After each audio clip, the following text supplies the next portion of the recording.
Mayor Weiss? Here. Deputy Mayor Feller? Here. Councilmember Keim? Here. Councilmember Rodriguez? Here. Councilmember Sanchez? Here. You would join me in the Pledge of Allegiance, please. Begin. I pledge allegiance to the flag of the United States of America and to the republic for which it stands, one nation, under God, indivisible, with liberty and justice for all.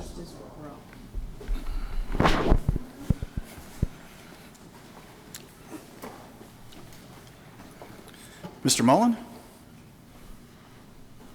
Thank you. The City Council met at 3:30 in closed session to discuss the following items. Item 1, conference with labor negotiator on the status of negotiations with the Oceanside Fire Association, Oceanside Fire Management Association, MECO, and the Western Council of Engineers, as well as the unrepresented employees. There is direction provided, no action to report under the Brown Act. Item 2, conference with legal counsel on existing threatened litigation. So item 2A1 was the tort claim filed by Nat Nguyen, GC 201-9153. Item 2B, potential initiation of litigation in the matter of one case. There was no action to report on item 2. Item 3, conference with real property negotiator involving the 7.3 acres of parcel. I'm sorry, the 7.38 parcel vacant land located at the terminus of Palo Road and Los Arbolitos Boulevard. The negotiating parties are City of Oceanside and Concordia communities.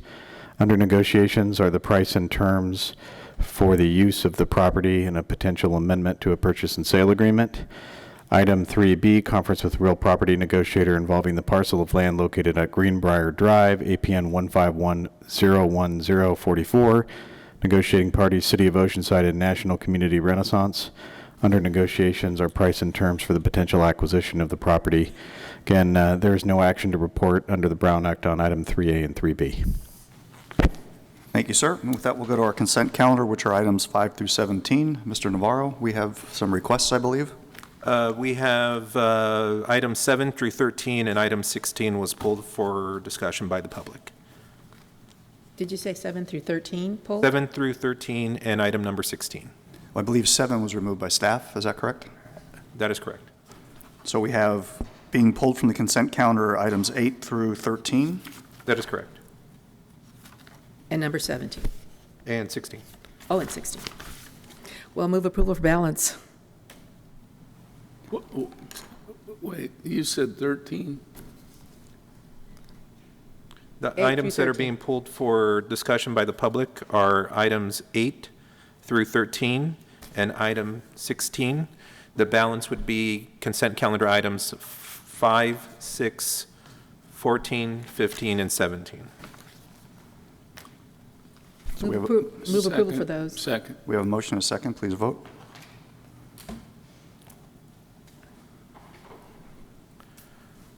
Motion approved, 5-0. Mr. Navarro? Under item number 11, the city clerk's office received one email communication from Joshua Milks. We received an email communication from Colleen Balch for items 8 through 13 and item number 16. It was the same email for all items, and this is her comments. Pull items 7 through 13 and 16 from consent calendar for discussion. None of these items should be approved because of coronavirus. The city has no money to spend. 11 and 12 should be put into a master plan for Buccaneer as requested numerous times by Save South O. Stop. Respectfully, Colleen Balch. That concludes the public comments. Councilmember Sanchez? Thank you. Do you want to take these one at a time? Sure. Okay, item number 8, which was pulled. This one has to do with the State Housing Community Development Program.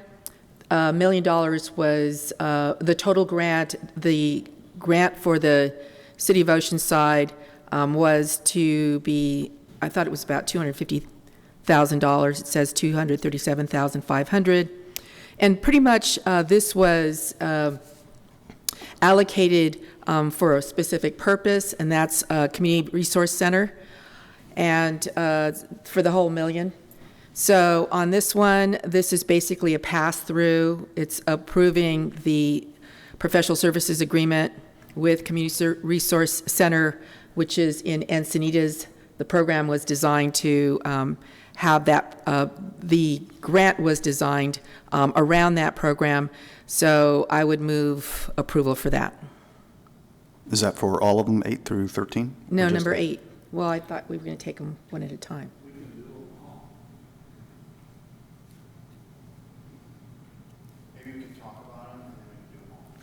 Okay.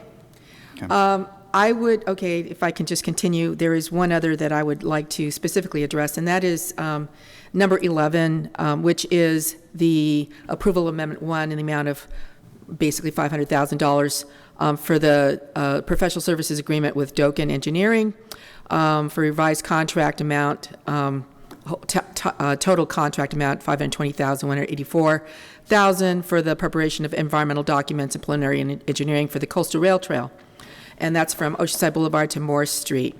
So we have been getting a lot of communications from the South O area residents with respect to the La Salina treatment plant and the future plans for it to become a smaller project, basically a pumping station, and then that there would be some land freed up, and it would be a public land.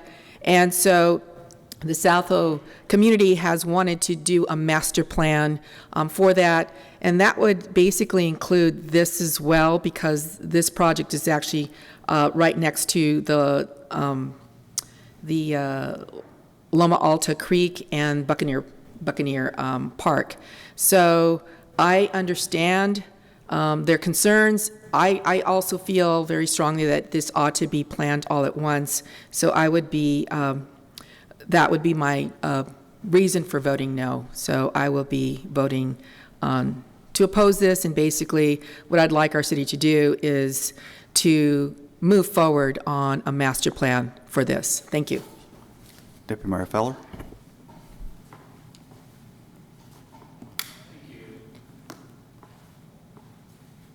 Thank you. Every one of us that were here knows why there was so much stress put on starting the process for the coastal rail trail across the Loma Alta ditch. We need this grant. These are subject to delay if we end up defaulting on this. I mean, if there is a delay, we're subject to losing these funds for, especially for the rail trail.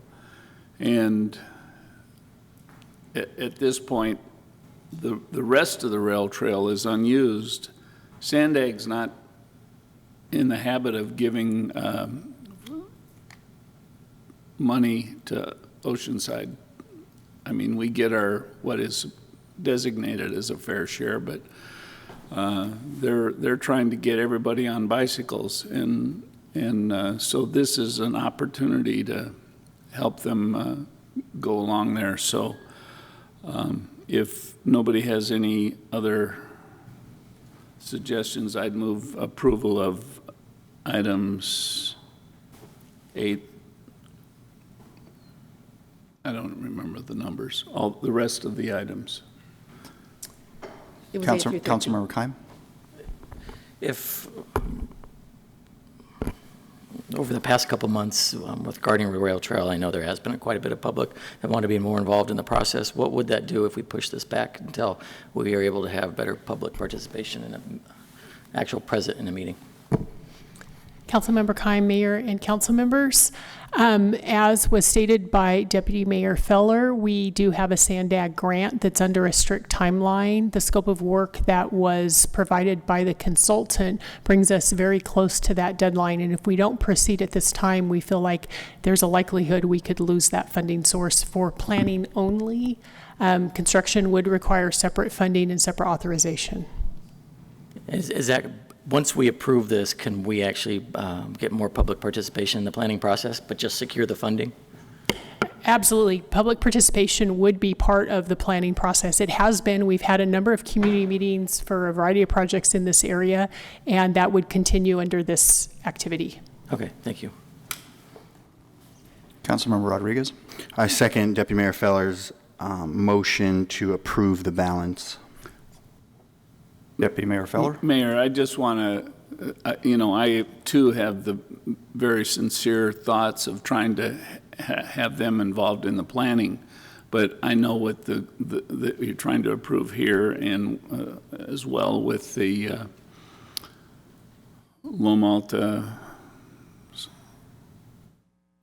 we were doing some, I can't remember the term for it right this second, but it's right there on the east side of the tracks. So I think whatever we're going to do, we need to continue doing, but they can be in this plan all the way.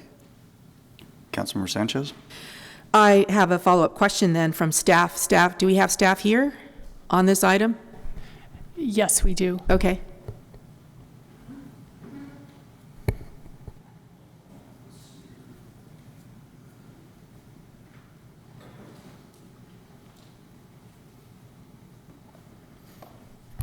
Hi. Hi, so you hear that there are concerns that this is not going through a very detailed public process in the sense of wanting to have a master plan for the entire piece of land. That is Okay. correct, Council. Right. And the staff report basically says that what would be the next step is the actual plans based on past comments and past public input. So what would you plan, what would you ensure would happen to get further public participation, and how can we move forward on a master plan? Council Member Sanchez, Honorable Mayor, City Council members, Brian Thomas, City Engineer. Part of the process that we've got listed with DOC, and especially for this particular project, is one public meeting with DOC and the community and city staff. That doesn't mean that city staff isn't going to continue having outreach meetings. Part of these outreach meetings will include meeting with other departments, with the water department, with the stormwater group as well, so that we're continuing to bring forward all these projects at the same time. One of the problems that we're facing with all these different projects is that each On the one piece of land, right? all in the one general area, yes, correct, is that each project has its own funding mechanism with its own funding deadlines, with its own schedules that are attached to it, and we're trying to massage all of that into one giant thing. But certain things that we have to move forward, there's a lot of moving parts, and we're very cognizant of that. We're also very cognizant that the community really needs to be a part of this, and we have no intention of cutting them out. So at what point do you plan on having, because I don't see any public participation on the documentation that we have here. At what point will you be anticipating having more public meetings? You said one, right? But you do mean to have additional public hearings. That is correct. With the consultant, they have one programmed with the community, and we plan to have that just as soon as we can. We've already received the information from the public back in 2017 as to which alternatives they selected, and we did receive maximum votes on that for the direction they'd like to go. The follow-up meeting with that would be to confirm, and then the rest of the meetings would be held with staff and the public. I don't feel it's necessary to involve the consultant in every single meeting with the public, as that just gets exorbitantly expensive. Would this be like a Zoom meeting? How would you ensure that the public really does participate? That's the logistics we're working out right now.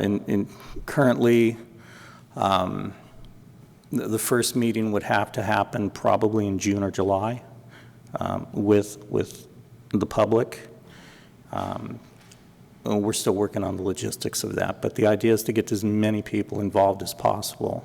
And then as the COVID-19 regulations are relaxed and we're able to gather in larger groups, then we would have more in-face personable meetings. If it turns out that you can gather like 10 people or 20 people, and you have more than that, are you willing to have more than one meeting to accommodate the larger crowd? Yes, we will have as many meetings as the community would like to have so that we get their input. We're not trying to hide anything. We're trying to be as transparent as possible at this point. Right. Okay, thank you very much. Councilman Rodriguez? I heard Council Member Sanchez use the term master plan. Has there ever been guidance by this council in the past to move forward on a master plan for that area? So Councilmember Arguez, Mayor, and Councilmember, as you will recall, at the budget workshop last week, Principal Engineer Lindsay Leahy went over a detailed description of the La Salina plant and what the next steps would be. At that time, staff did commit to providing additional information before we come back in August. And that could include a master plan for the excess property at La Salina. There are a number of projects in the vicinity, although none of these other projects, with the exception of the Coastal Rail Trail, are directly on the La Salina project property. But we are putting all that information together, and we will be providing additional information to council as well as laying out a strategy to be followed. Perfect, thank you. Deputy Mayor Feller? Thank you. I hate to belabor this, but the Coastal Rail Trail was a thought and a project long before any of closing down La Salina, and as well, most of this master plan involves La Salina and Buccaneer Park. The Coastal Rail Trail has always been there, and we can't just close down every operation because we've got 3 projects that are, we're talking about another one on item 12 here, and we just have to, it's like you hear you got to stop everything because of COVID. Well, we can't close down business. So, my motion stands. And I'm going to support the motion, but I would like to register a no vote on item 10, please. And my reasoning for that is last week we heard that we are keeping a number of positions vacant in order to save money. But here we're spending what is significantly more than what a city employee would be making. And so I feel it's just fiscally inappropriate at this point to spend $311,000 for a consultant when we, at this point, could be hiring a city employee. So I'd like to register a no vote. And with that, please vote.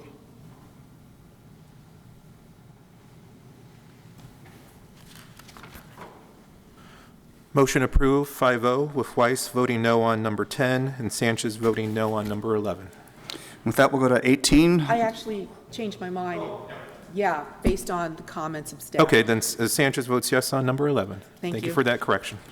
We'll receive an oral report on the COVID-19 state of emergency.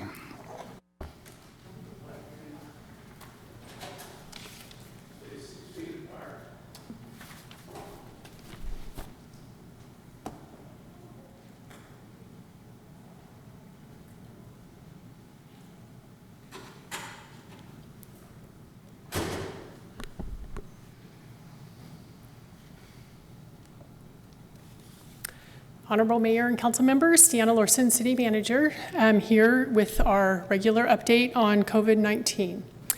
By way of background, as you all are aware, the county declared a public health emergency in February, followed by the state in March. The city also declared a local emergency in March. Our City Operations Center continues to operate at level 2.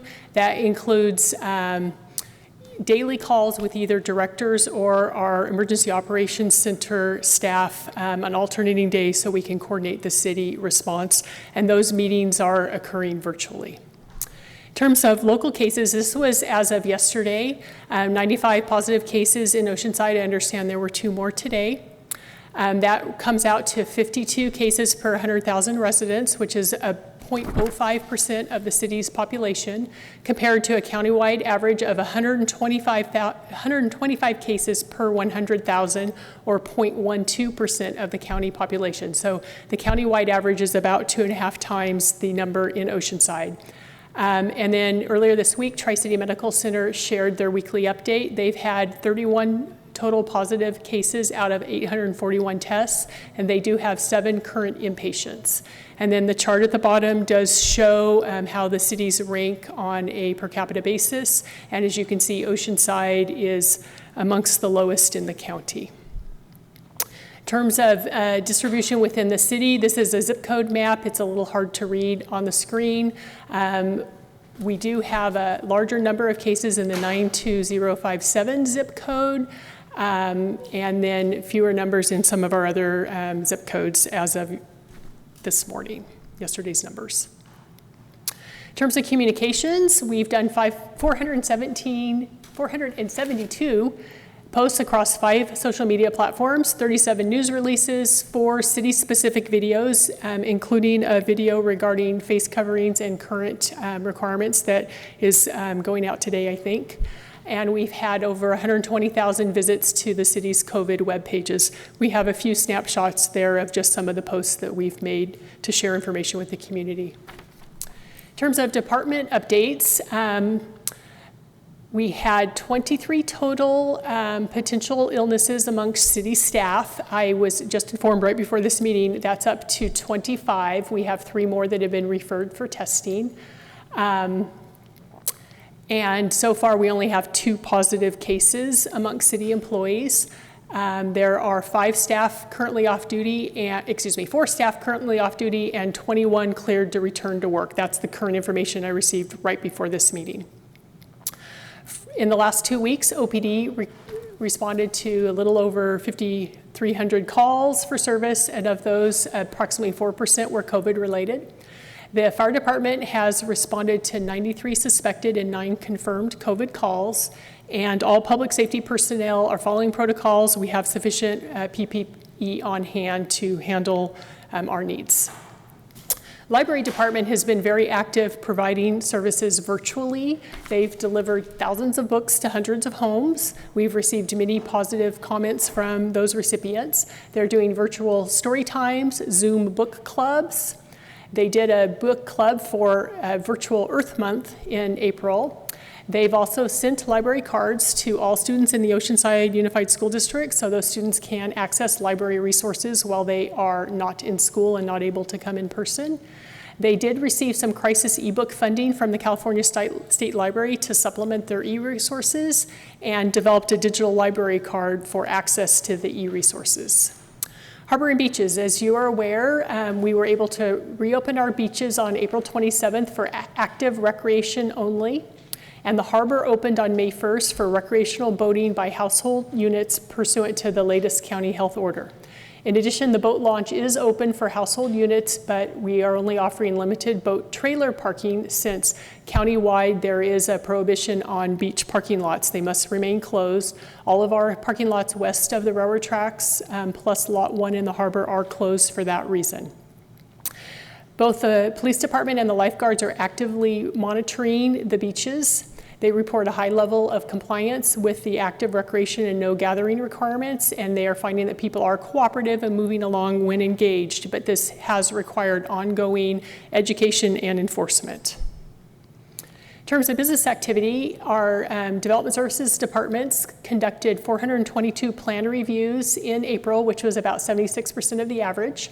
We issued 161 building permits, about 73% of our average, did over 1,000 building inspections, about 2/3 of our average, and staff are meeting all of their targeted turnaround times while providing those services virtually. The business loan program update as of earlier today, we've had 21 applications requesting $310,000 in funding, which is just under $15,000 average per applicant. There are 18 pending applications with incomplete information. We are working with those applicants to complete their packages so that we can submit them to the Small Business Development Center. 2 loans have been submitted and recommended for approval by the Small Business Development Center. Those loan documents are in process. And then 1 applicant was denied as it did not meet our eligibility requirements. In terms of food programs, under the OKC contract that Council approved in late March, Over 25,000 meals have been provided to Oceansiders since it started. The city program, over 8,500 restaurant to-go meals have been provided since inception. And on a weekly basis, including the Oceanside Unified School District, over 71,000 meals are being provided to the community, as well as 304 food boxes were distributed to the public last week. Last week, the state announced their new Great Plates Delivered program. The county will be the local administrator of that program. It's designed for senior citizens, 60 plus. We have notified the county of our city interest in participating, and we have offered assistance in public relations as well as restaurant registration for access to that program. In terms of homelessness, we continue to work on our outreach and our efforts. During the month of April, 26 unsheltered homeless were sheltered. The HOT team is making referrals to county motel rooms as rooms become available due to the transient nature of the program. Both HOT and the social worker teams continue to make touch points and appropriate referrals for services, and there were 114 of those provided during the month of April. Housing social workers had 32 touch points with homeless cases last month. And then we continue to house folks through our housing programs, including 7 rapid rehousing recipients, 6 bridge housing recipients, and 5 permanent housing recipients that were new, either vouchers or through the reunification program last month. And the housing staff is working on implementation of a motel voucher program using some of the homeless funding that was provided under Measure X. In terms of business reopening, as you're all aware, the governor on Monday announced there will be a gradual reopening starting on May 8th. Both the state and the county are expected to make announcements tomorrow, providing additional details. A draft safe reopening plan was shared by the county. We've been sharing that with businesses so that they can prepare for the next steps in reopening. And as soon as we receive additional information from the state and county, we will be sharing that with our community. In terms of reopening city facilities, we have implemented our phased reopening plan for parks, beaches, and recreational amenities. This is based on what we would anticipate to be staged increases in the gathering limitations for gatherings of 10, gatherings of no more than 50, and then gatherings of 50 plus. And we've identified what facilities will be able to open at each of those phases. In addition, all the departments are developing detailed phase plans for full reopening of all facilities, and we are looking at recommendations such as plexiglass screens, social distancing protocols, and just what will be necessary in order to protect our workforce and provide services to the community. We also continue to work on and implement a recovery plan which will address the economic, social, and fiscal recovery of the community. In terms of fiscal impact, as of yesterday, we have a little under $1.3 million in total costs. That does not include funding for the business loan program. Would note that not all of these costs are reimbursable, but we have submitted expedited funding requests to FEMA, although we've had feedback from them and questions, but we've not received any funding approvals yet. In terms of federal funding, we've been notified of 4 direct grants that the city will be receiving under the Community Development Block Grant Program, $788,000 for COVID preparation, prevention, or response, addressing lower income residents in the city. We are currently surveying community needs. That includes surveys at our resource centers as well as an online survey to find out what the community needs are. And we are working on putting a plan together that will be released for public comment and presented to council for approval on June 3rd. The police department was notified of a Bureau of Justice Administration grant for $153,000 and change. They did submit their grant application requesting funding for PPE, communications equipment, cleaning supplies, tactical gear, EOC and pandemic training, and COVID overtime. The deadline to submit that is later in May, so we don't anticipate hearing anything until that deadline has passed. We were also just informed by the FAA that we are receiving a $30,000 grant for the airport, and so we are looking at a fencing project to enhance security at the airport. And then we were also notified that we are receiving $291,000 under our Section 8 program, specifically for COVID administrative costs. that we will use for overtime and an inspection contract to address our case backload as we have gotten behind due to the restrictions that are in place, as well as workplace modifications that will be required for the Section 8 staff. And with that, that's our report. I have a few staff here, and we're happy to answer any questions. Councilmember Sanchez. Thank you. And I'm actually pretty excited. I was really excited to hear the governor announce that starting this Friday, additional businesses will be able to be open, and we'll be providing on Thursday additional directions. The county's already taken a position and is getting in line, has already come up with a form. It appears that the county may end up being able, our county, has been doing so well compared to other counties, except for the South Bay area, I guess. South Bay has been very, very challenged with the number of positive cases and capacity for the hospitalizations, as well as, I understand, the ICUs. But we're doing really well here. I do want to give condolences to the family of Robert Mendoza. We don't get the information about deaths in Oceanside. We get confirmed positives, basically, for the few people who are able to get a test, because it's very, very difficult to get a test still. County's trying to rev up the number of testing. We don't have a testing site here. There's a new couple of testing sites in Escondido, but here it's very difficult. So I'm not surprised that our numbers are low at 95. But back to the family of Robert Mendoza. He was a veteran. He's 43 years old. Oceanside resident, former Marine and business owner. He was fought in Iraq and Afghanistan, and apparently he started to feel having headaches around Easter and went in, and a week later he passed.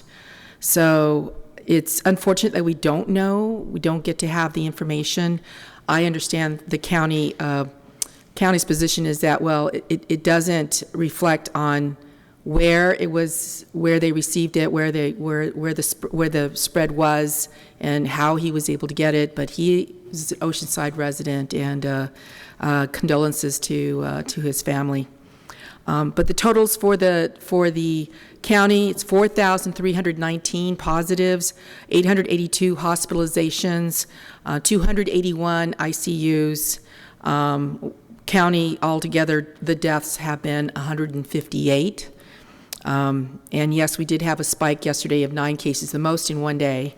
So a couple more, I believe, today. It's 95 confirmed positives. I do want to do a shout out. Are you saying something? Sorry. Okay, because I'm hearing you over there. I do want to shout out to, I got to spend some time with the Oceanside Kitchen Collaborative. It's really exciting to see a group of folks who are working, who are so committed to this vision of recycling food and coming up with fantastic food for such a low cost. And Oceanside Kitchen Collaborative is a great organization. Their capacity is actually up to 10,000 meals a day, and that is really, really fantastic for us. They did not know how many meals they could do per day, and during this pandemic, this state of emergency, they've been able to get out up to 10,000 meals. Our contract is $3,500 per week for that $500,000 contract for 3 months, and I'm very proud that we were able to do that. And Vanessa Graziano, she's been out there, one person army really, going up to and addressing our homeless with meals, getting meals out to them, as well as raising money to find motel rooms. I think that the one thing I'm very disappointed about with respect to the county was that initially we were told we were going to have maybe 200 of the, 1,000 rooms, 800 rooms, 1,000 rooms for homeless. For the most vulnerable of our homeless, which would, and that's all they're trying to do is address the most vulnerable. In San Diego, most of the space is at the convention center, but unfortunately, the one hotel and the 200 rooms that we thought we were going to have ended up being for the whole county, the whole North County, and the Hotel Motel 8 ended up not being used at all. So I think that we really need to push harder on that, and I'm hoping that with some additional funds that are coming through, we'll be able to address some of the housing needs, the shelter needs for our homeless. The other thing that the county has done is, and this happened yesterday, is they've approved funding. It's $5 million with hopefully a $5 million match from the city of San Diego for childcare for essential services, essential workers. And that's great, because that's the one thing that I know I've been hearing a lot about is problems being able to, because of the schools being closed, being able to meet those needs. So it's really, really fantastic that that's coming forward. And today is nurses starting the week for Nurses Week. So I do want to do a shout out to all the nurses all over the county and all over this great country of ours who have been on the front line especially, and had so many, basically it's been a war. We haven't felt it as much here. I know, I personally know a doctor in New York City who saw 42 people die within her units, and it's a really such a hard thing that's going on in our country. When we are at war, this is domestic, but when our soldiers are on foreign land, whatever the numbers are, they touch each one of us here in Oceanside. It doesn't matter that whether they're here from Oceanside or from another city or state or even on the West Coast, it touches us deeply. So for every one of the thousands that have passed because of this pandemic that I thought we'd never in modern times experience, the 1918 flu happening now here in Oceanside, a pandemic where at least we know one person has died, young man at 43, with kids. So I'm really glad that we've been able to get through the things that we've been able to get through, the warmer weather and trying to maintain social distancing, and I really hope that we continue to do that, the six foot social distancing, to try to continue to protect the health and safety of our residents in Oceanside and San Diego County. So thank you, staff, for what you're doing. I know it's all day, usually sometimes at night, every day, keeping up with the changing orders and the changing requirements. Again, the county, very excited the county will be able to self-certify, and the county has already put out the forms for our businesses. Hopefully we'll be able to make sure that our businesses are online to fill out get those forms, fill them out. They don't have to provide a copy to the county. They do need to post them. And basically it's the social distancing requirements and the sanitation and the face coverings and everything that we can do to get out of this pandemic as quickly as possible. And I'm hoping that it is as quickly as possible and that all of our businesses can reopen. and hopefully not suffer a second wave or third wave or whatever they're talking about right now. But we have a great community here in Oceanside. Thank you for going to the restaurants and for keeping our businesses that did choose to stay open going. Thank you very much. Deputy Mayor Feller. Thank you. I'll try not to repeat everything you told us again. I would just thank our staff for all the work they do, whether it's the guys out in the street with the hot teams, whatever it is that is going on that is making this palatable for our public. I think it's important to recognize them for great effort. So thank you. Councilmember Rodriguez. Thank you. Yes, I would also just, again, like to thank staff as we continue to evolve our response to this pandemic and, doing what's best with the limited information we have. And so thank you very much. I would further just like to say that, I believe everyone's life, everyone's job, and everyone's business is vital and essential to the future of our city. And as a body, we have made efforts in attempting to put pressure on the county, which therefore puts pressure on the state to really bring forth better and common sense policies that can get our city, Oceanside, back to work. And so my question has to do with some of the governor's change-ups that he's going to allow. A lot of it seems to be drive-through dynamic. And so what's preventing us from allowing drive-through, items right now in relation to the health order? From my understanding, if the Cigar Grotto, for example, in Oceanside wants to offer drive-through services, what in the order prevents them from doing so? Why don't I take a stab at that, Mayor and Council? The provision of the governor's order, as implemented through the county health order, it defines what's an essential business. And so if you're a non-essential business, you can continue to operate as long as there's no contact with the public.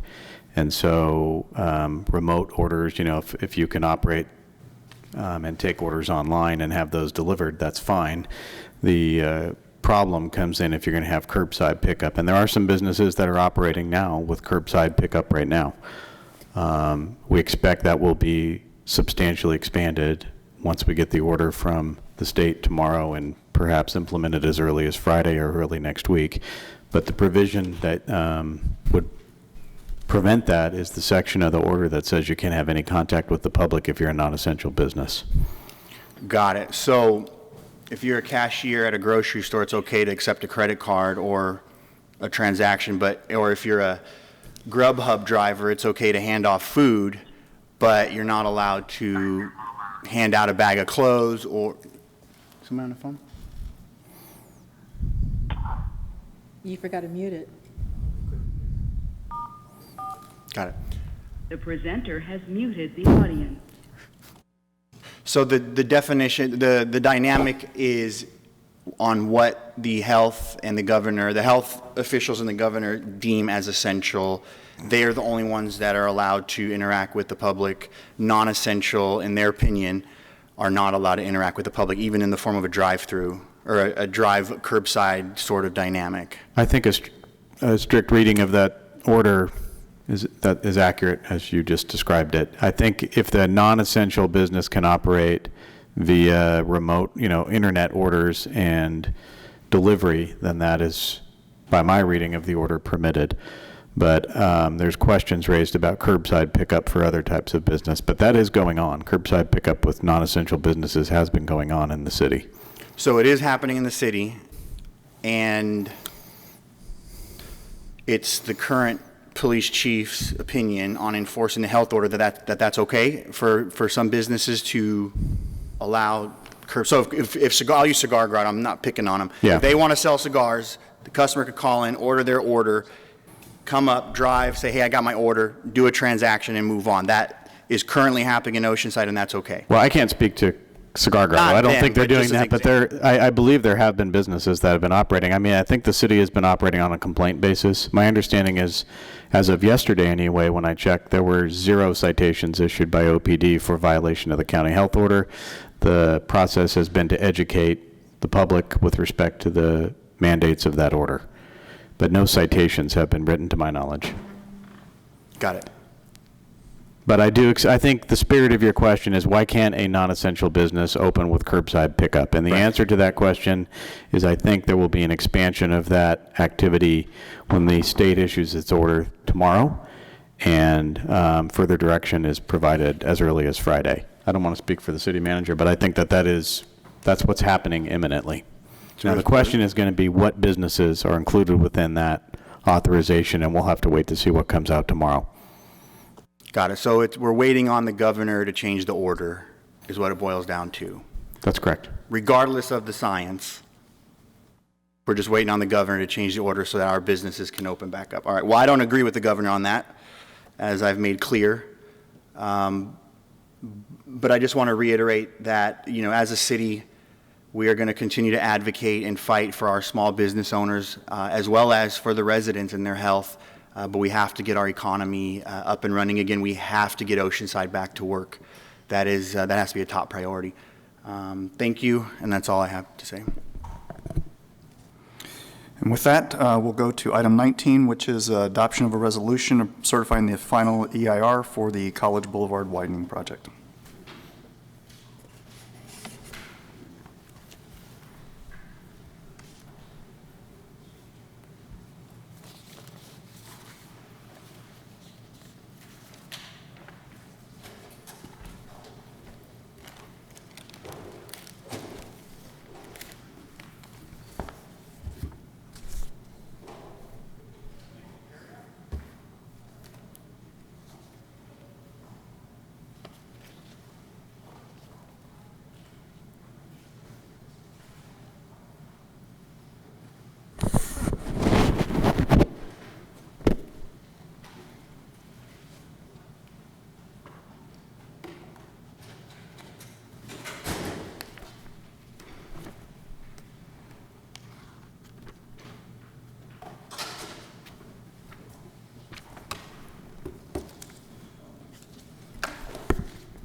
Good evening, Honorable Mayor, Council members. Dara Woods, Senior Civil Engineer with the Development Services Department. The item before you is the College Boulevard Improvement Project Final EIR. I turned it off. Tonight, I will provide a summary of the project and findings from the Environmental Impact Report. Additionally, this item recommends City Council adopt a resolution certifying the final EIR and adopt the findings of facts, statement of overriding considerations, and mitigation monitoring and reporting program. To give a little project background, in 2008, the city initiated a project study report to look at the potential widening of College Boulevard. In 2009, City Council approved the recommended concept plan to widen portions of College Boulevard based on the findings of this project study report. In 2014, the city initiated an environmental impact report for the project. From 2016 through 2018, the project was temporarily put on hold while the city's circulation element was under review. And in mid-2018, the project resumed. The project limits include College Boulevard from Waring Road to Old Grove Road, which is currently constructed as a 4-lane major arterial. The surrounding land uses include single and multifamily residential, commercial, retail, and office businesses. The corridor crosses the Sprinter Track and spans Loma Alta Creek. Objectives of the project include enhancing access and circulation along College Boulevard, accommodating existing and future traffic volumes, implementing recommendations from the project study report for a 4 and 6 lane scenario, enhancing existing bicycle circulation and improving pedestrian access. Recommended improvements consist of widening College from 4 lanes to 6 lanes from Olive to Old Grove Road, and College from Waring Road to Olive Drive would remain 4 lanes. At Waring Road, we would provide a 3rd through lane and extend the bike lane at the intersection. At Roselle, we would install new crosswalks, and north of Roselle, traffic calming devices. At Marvin Street on the west side, we would install curb extensions and new crosswalks. And at Aztec, we remove the existing delineators and install a traffic signal and new crosswalks. An EIR was prepared for the project and study areas that were determined to have significant unavoidable impacts included air quality and greenhouse gases. These impacts resulted from exceeding maximum emissions thresholds which could not be mitigated. For all other CEQA study areas, they were found to be mitigated to less than significant, no impact, or less than significant impacts. Examples include air quality, cultural resources, noise, traffic and circulation, aesthetics, energy, land use, public services. The EIR's traffic analysis evaluated future 2035 conditions with an existing lane configuration of 4 lanes per the circulation element configuration, which is 6 lanes, and per the recommended project study report for a 4 and 6 lane scenario. The analysis included the SR 78 Rancho Del Oro interchange, and findings of the 4 and 6 lane scenario indicated that there was no significant impacts. A without RDO interchange scenario was also evaluated, and there was no substantial difference in traffic operations north of Vista Way within our project corridor. Intersections near the 78 and Vista Way and Haymar would have more traffic and delay without the RDO interchange. 8 comment letters were received during the draft EIR period. Comment letters included the State Clearinghouse, Sandag, Rincon Band of Liceño Indians, the San Diego County Archaeological Society, and several resident letters. With the exception of comments from the Rincon Band of Liceño Indians, all public comments were addressed and did not require revisions to the EIR. To address comments from the Rincon Band of Liceño Indians, the EIR was revised to broaden participation to traditionally and culturally affiliated Liceño tribes. In conclusion, staff recommends City Council adopt a resolution certifying the final EIR and adopt the findings of fact statement of overriding considerations and mitigation monitoring and reporting program. The next phase of the project would be design, and staff, in addition to our consultants, DUDEC, are available to answer any questions you might have. Thank you. Mr. Navarro? We have one public comment on this item that wanted to be read into the record from Diane Nygaard on behalf of Preserve Calavera. Honorable Mayor and Councils, CEQA requires a good faith effort to reduce adverse impacts. The FEIR incorrectly limits consideration of mitigation and says none are feasible. In fact, these are cumulative impacts in a full range of potential actions to reduce air quality, and GHG impacts should have been considered and required. Please deny. Councilmember Rodriguez?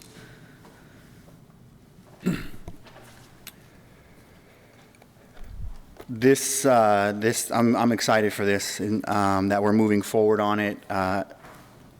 These traffic improvements are desperately needed. That's probably the intersection near College and Oceanside Boulevard is probably the biggest complaint on traffic near my district that I have. And so I'm excited to move this toward the design phase and get this off the ground and get that road widened from 4 to 6. That's going to help a lot with the traffic. And so this is huge. It's needed. And I would like to make a motion to move forward with staff's recommendations. Deputy Mayor Feller? I will second that. I had a good presentation. Thank you. Haven't been here for a while. A little bit. It's nice to be back. The addition of the Rancho del Oro interchange changes how this widening feeds into Vista Way and Haymar and Plaza and in all of those areas, actually probably go in both directions. So can you explain a little bit about what you found out of the Rancho del Oro review? Deputy Mayor Feller, Honorable Mayor, Council members, by taking out the Rancho del Oro interchange, there would be increased traffic on Vista Way and SR 78 up to College Boulevard. At College and Vista Way, there would be more congestion, but my understanding from the analysis is that at that intersection, they would use Vista Way to go up to Emerald and Rancho del Oro and not utilize College, and that's why there's no increased impacts on College throughout the corridor. We do have our consultant that could expand on it. I don't think there would be any impact actually on College, except for in that general area when it's meeting, if we continue to have no interchange at RDO.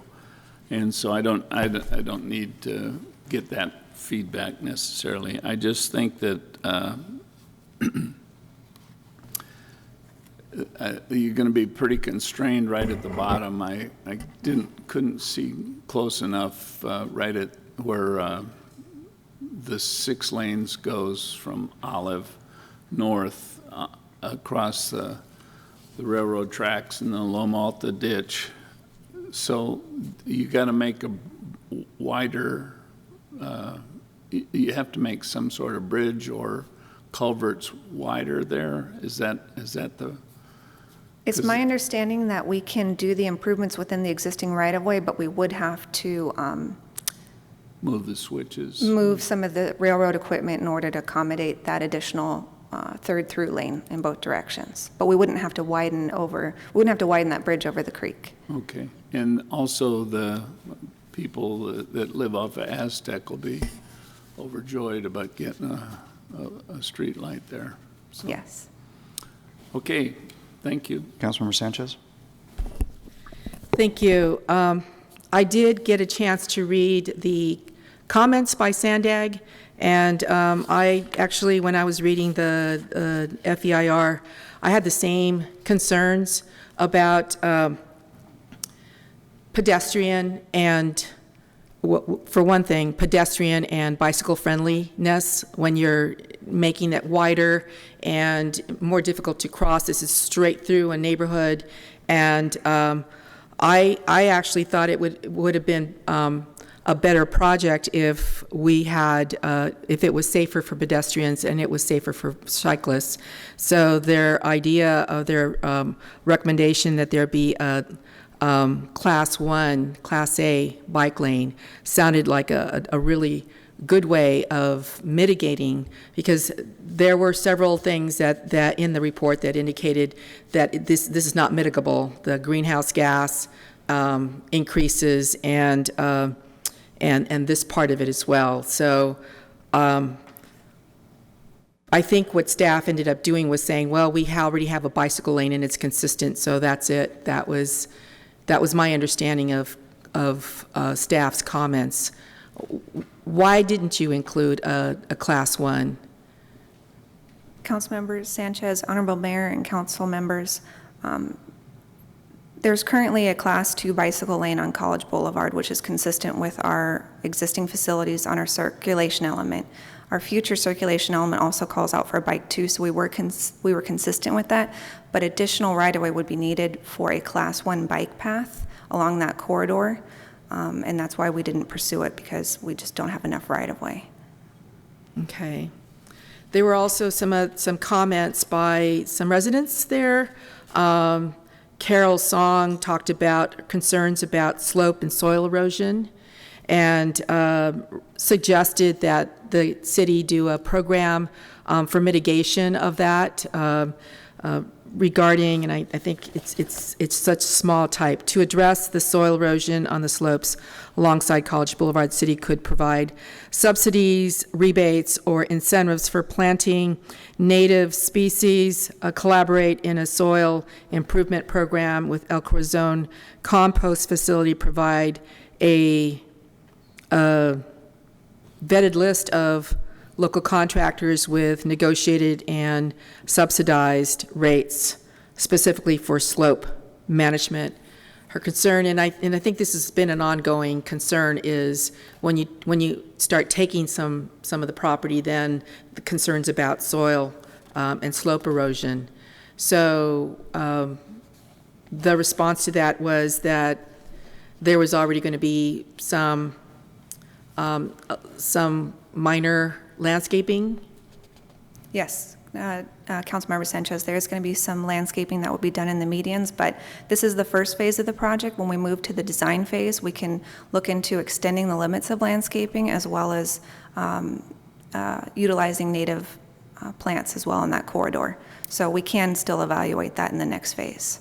Right, so in terms of coming up with a program with the homeowners, I think she phrased it in terms of both safety for the slopes and also aesthetics. Mm-hmm. So I think that she, and there was also some comments also by a Carol Song, who was very concerned about soil erosion.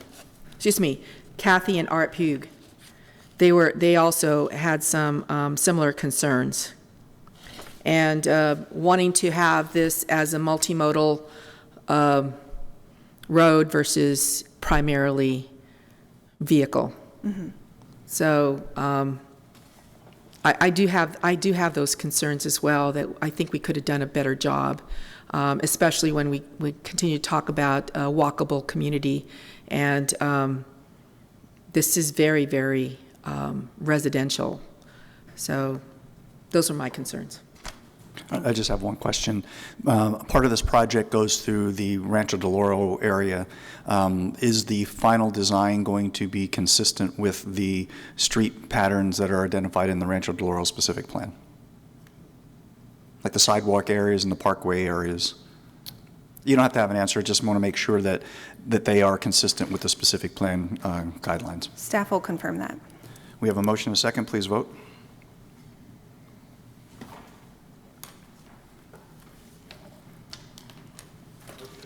For one, Sanchez, no.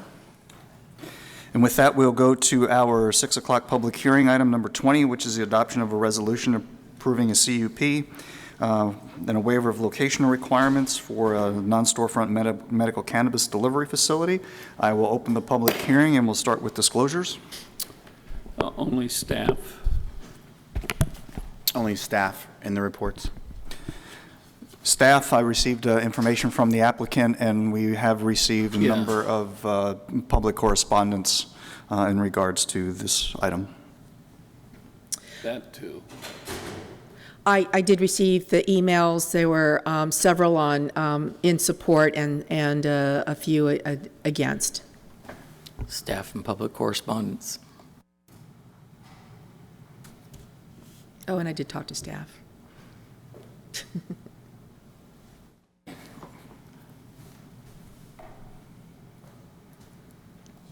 Start. I'm presuming the applicant is on the phone, so after the staff presentation, the applicant will be on the phone for a presentation, or how are we going to do that? Good evening. The applicant is available on the phone, and there's also a presentation they have provided for me to play. Okay, so okay, very good. Good evening, Mayor, City Council members. My name is Stephanie Cervantes, and I will be presenting CUP 19-00014 for MedLeave non-storefront medical cannabis facility located at 2935 San Luis Rey Road. Staff and the Planning Commission recommend that the City Council adopt a resolution approving a conditional use permit and a waiver of locational criteria to allow a non-storefront medical cannabis delivery facility within an existing 4,800 square foot building located at 2935 San Luis Rey Road. The project site is located on San Luis Rey Road between Bennett Road and Via del Norte. The property has a general plan designation of light industrial and a zoning designation of limited industrial. The surrounding zoning is limited industrial to the north, south, and west, and residential to the east. The project proposes a medical non-storefront cannabis facility within the existing building. Half the building will be used for office operations and the other half will be used for warehouse. The site currently has 6 parking spaces and the project proposes 10. The business will operate as a delivery service only and is not open to the public. The business will sell medical cannabis only. Hours of operation are limited to 6 a.m. to 10 p.m. and hours of delivery are limited to 8 a.m. to 9 p.m. The facility will have 24-hour video surveillance and on-site security during business hours. The project is also requesting a waiver of locational requirements. The site is not within 1,000 feet of any school, park, or playground, religious facility, childcare or preschool, or other regulated use. The site is within 1,000 feet of a residential district. From building to district line is roughly 175 feet. However, walking distance from the facility to the nearest residential district is about 1/3 of a mile and about 1/2 a mile to the homes on the other side of Mission Avenue. This portion of Mission Avenue is 2 lanes in each direction with no sidewalks and features a guardrail on the northern side and a concrete center divider. The business is not open to the public, so there will be no increase in vehicle or pedestrian traffic. Staff received 2 comments expressing opposition of the project prior to the Planning Commission hearing. During the Planning Commission hearing, 3 people spoke in opposition. The city has also received a number of comments for this hearing, some of which have requested to be read and will be read during the public comment portion. The applicant is required to obtain a license from the state of California prior to starting operations and must participate in the state's track and trace system once they are operating.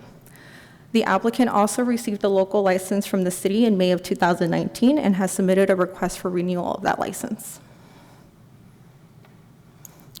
The project was required to comply with the enhanced community outreach requirements. I will give a brief summary of all the notification and outreach related to the project. The city sent out a notice of application to a 1,500-foot radius for property owners and 100-foot radius for tenants. In August of 2019, the applicant sent a notice to the same list requesting comments. In September of 2019, the applicant participated in Oceanside Harbor Days and Senior Living Expo. In November of 2019, the applicant mailed out notices again and hand-delivered notices to surrounding businesses, inviting the community to a public workshop hosted on November 8th, 2019. From November 11th to hosted on November 8th, 2019. From November 11th to the 19th, the applicant left leave behind flyers with information regarding the project. The applicant left a total of 200 flyers at doors and received 23 comments. The city also mailed out to the same 1,500-foot radius and 100-foot radius and published in a newspaper notice of public hearing for Planning Commission and for City Council. The postcard on the top left is what was sent out in August of 2019. The one on the top right is what was sent out in November of 2019. And the bottom pictures are an example of the leave behind and a picture of the applicant took after leaving behind one of those flyers at a residence. At this time, staff and the Planning Commission recommend that the City Council adopt a resolution approving conditional use permit and a waiver of locational criteria to allow a non-storefront medical cannabis delivery facility within the existing building located at 2935 San Luis Rey Road. I am available for questions. The applicant has also provided a presentation that I can play for you, and they are also available on the phone for questions.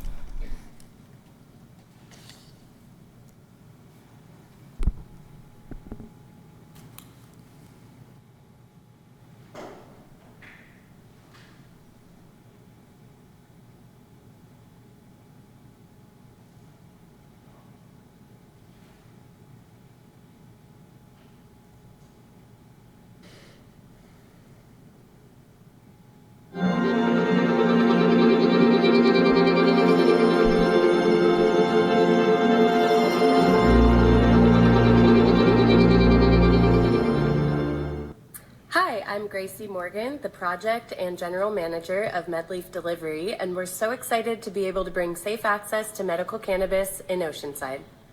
Here's a few words from my team. Good afternoon, council members. My name is Bianca Davila. I, along with my MedLeaf partners, am honored and excited to be servicing our community. We look forward to a successful partnership in the city of Oceanside, and thank you for the opportunity. Thank you. Good afternoon, City of Oceanside. My name is Christian Box, one of the proud owner and Chief Financial Officer of MedLeaf, and I'm really looking forward to provide safe access to cannabis in the City of Oceanside. Really thankful for the opportunity. Hi, Oceanside City Council members. My name is Hoda Hajirnia, and I'm a Southern California native and proud partner of MedLeaf. Thank you for the opportunity to serve the community. Hello, Oceanside City Council members. My name is George Hanawi. I'm a local resident and one of the owners of MedLeaf. Hi, I'm Karen Hanawi. I am the Community Outreach Liaison for MedLeaf. I'm also George's wife and Justin's proud sister. Thank you. Good afternoon, Oceanside City Council. I'm Justin Baker, a disabled Army veteran and MedLeaf's Director of Security. Leveraging my experience carrying out intelligence operations, oversight, and cybersecurity directives at the federal level, I'm instituting similar physical, administrative, and technical controls to safeguard MedLeaf's most valued asset, our patients. I'm proud to be opening a veteran-owned business in my hometown of Oceanside and look forward to a long and healthy partnership with you. Thank you.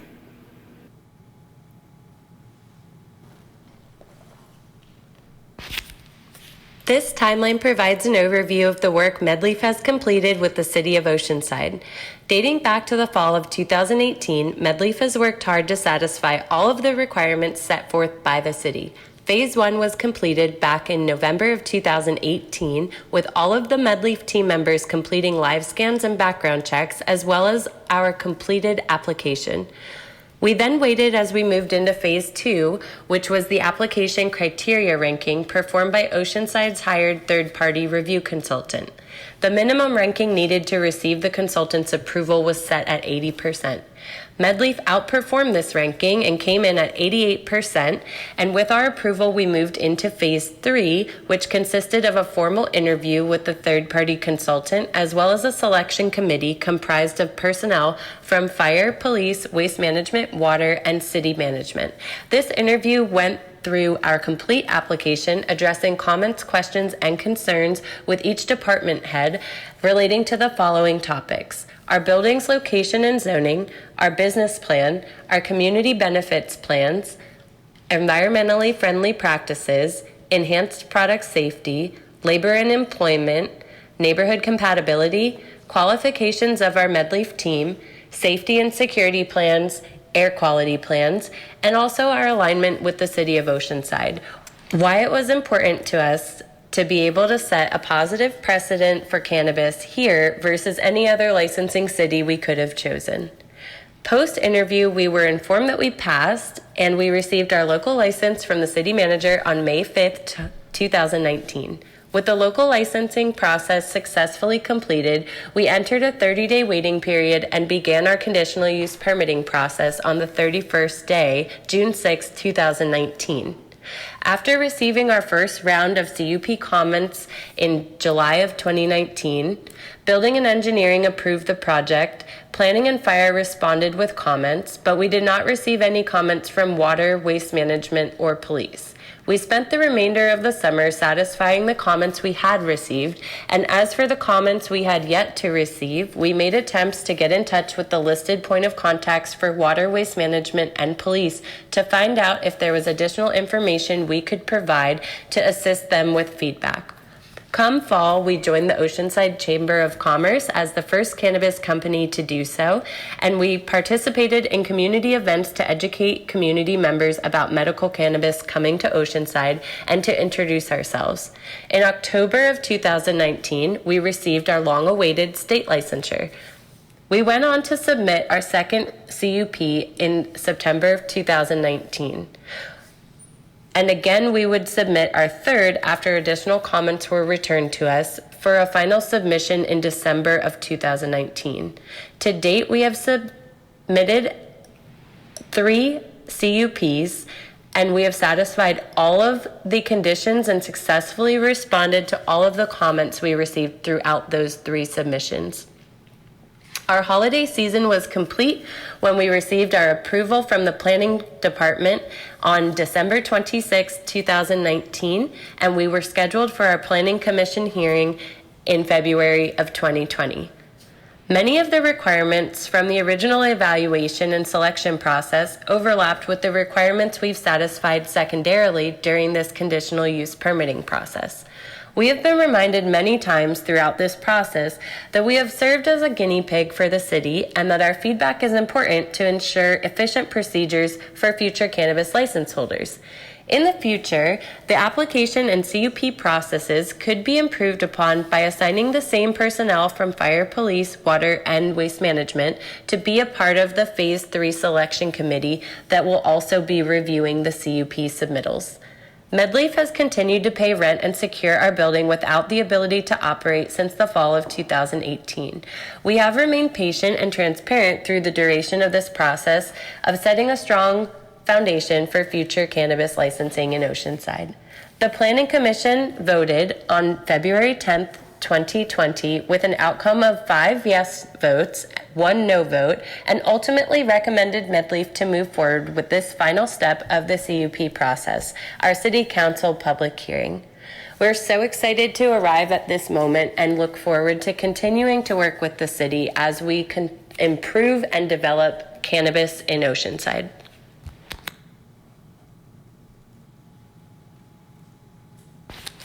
Over the last year and a half, we have identified several frequently asked questions. Many of the answers to these questions are not MedLeaf company policies, rather compliance with California state cannabis law and regulations set forth by the Bureau of Cannabis Control, the BCC. I look forward to addressing additional questions and curiosities that the Council may have at the end of this presentation. For auditory learning purposes, I will be reading these aloud in the order in which they are listed. Is MedLeaf's building open to the public? No, MedLeaf's facility is closed to the public pursuant to Section 5414 California Code of Regulations by the BCC. Will MedLeaf have building signage or identifiable markers on their delivery vehicles? No, MedLeaf will not have signage or advertisements on their building. MedLeaf's delivery vehicles will be unmarked. This is pursuant to the Outdoor Advertising Act by the BCC. Will MedLeaf's building emit cannabis odors? No, MedLeaf is required to receive all cannabis products in state-approved, child-resistant, tamper-evident, pre-sealed, opaque packaging. MedLeaf will have air filters, HVAC system, and odor mitigation through the use of Ozium air sanitizer products. What is needed to purchase cannabis from MedLeaf Delivery?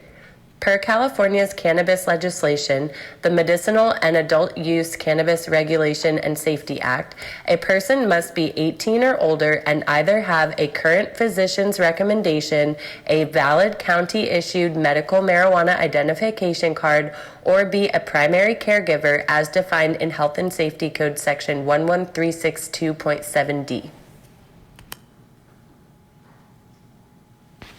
How does MedLeaf verify a patient's credentials? Before an order is placed, per the BCC's regulations, MedLeaf requires patients to verify their ID by submitting a photo of their ID or license and a scanned copy of their physician's recommendation before a patient can place an order. MedLeaf staff confirms the validity of a recommendation through a verification website. Upon delivery, per the BCC's regulations, MedLeaf requires patients to have their ID readily available for facial verification at the time of delivery. What are examples of security measures MedLeaf plans to take to ensure public safety? Examples include inventory tracking through an integrated point-of-sale system compatible with the state's track and trace software metric, anti-diversion through use of access control to the building and rooms, limited access areas, CCTV monitoring 24/7, on-site security personnel during hours of operation, roaming security officers overnight in industrial park, secure transport, quality control internal inspections, and laboratory verified products, to name a few.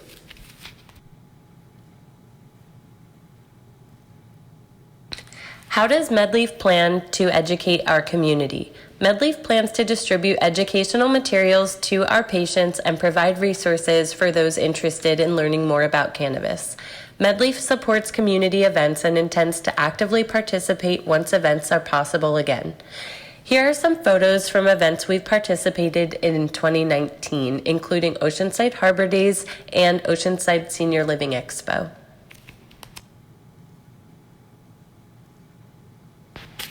On March 19th, 2020, Governor Gavin Newsom deemed cannabis businesses essential. We are providing care and service to some of our community's most vulnerable members, including those who are not able to currently leave their house due to the stay-at-home order or compromised immune systems. MedLeaf's core values are rooted in promoting our community's safety, health, and wellness. Oceanside is lucky to have licensing available for delivery services, as delivery services are the preferred method of providing patients with safe access to cannabis during COVID-19. The bulk of delivery service business is conducted by phone and online with minimal time spent in person. All licensed delivery services and dispensaries in the state of California have been advised by the Bureau of Cannabis Control to adopt social distancing and anti-congregating measures as well as follow all CDC guidelines. We have adapted our daily procedures using the resources available on the CDC's website as well as the California Department of Public Health's website. We have instated additional procedures like temperature logging to ensure protection of ourselves, our staff, and our patients.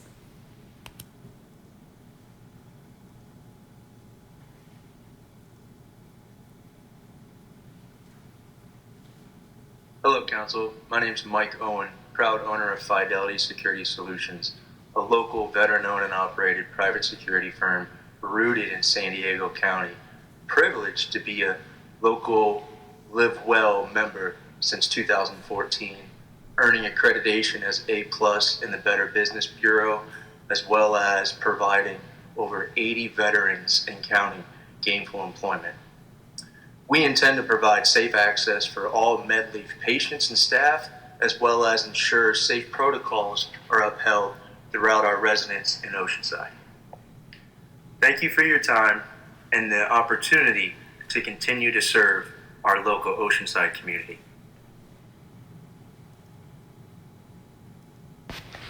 In conclusion, we're looking forward to offering safe legal access to medical cannabis in Oceanside. We want to work with the city to ensure efficacy of our protocols and practices, as well as maintain open lines of communication. From all of us at Team MedLeaf, thank you for your time and consideration.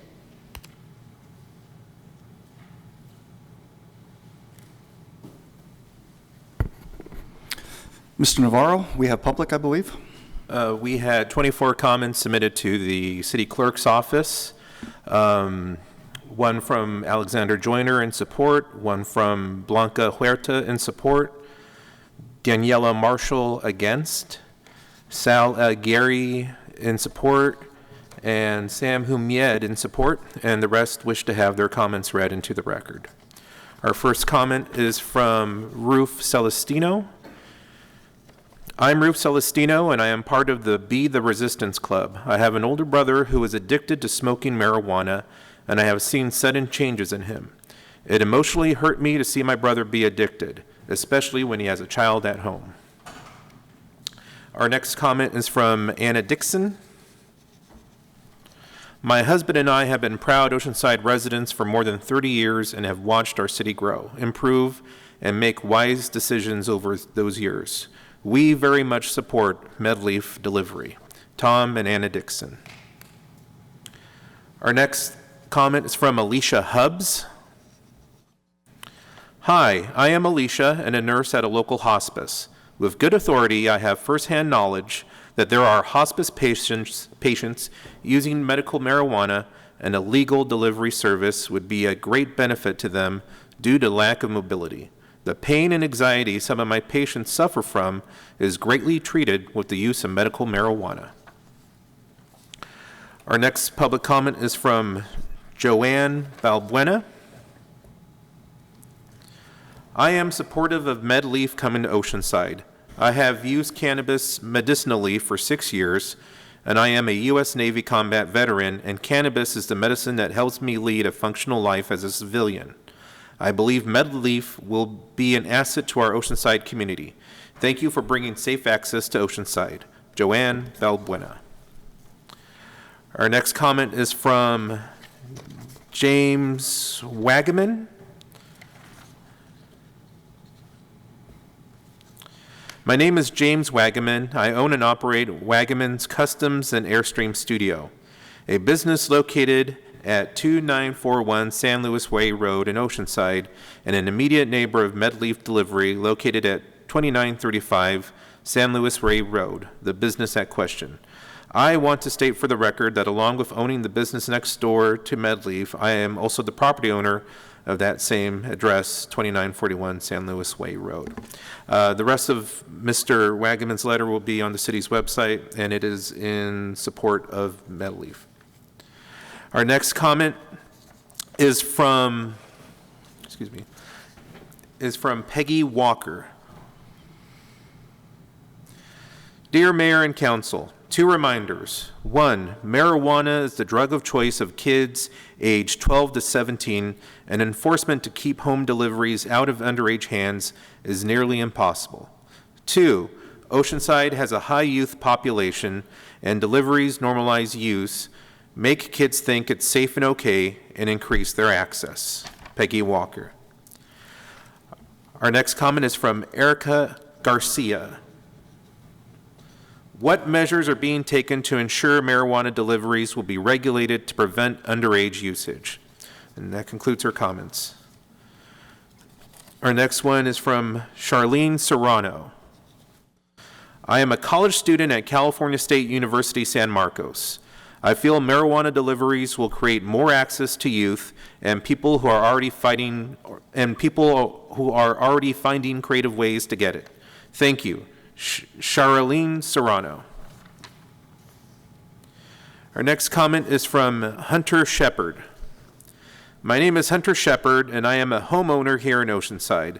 I believe that it is the greatest beach community in California and will always call it my home.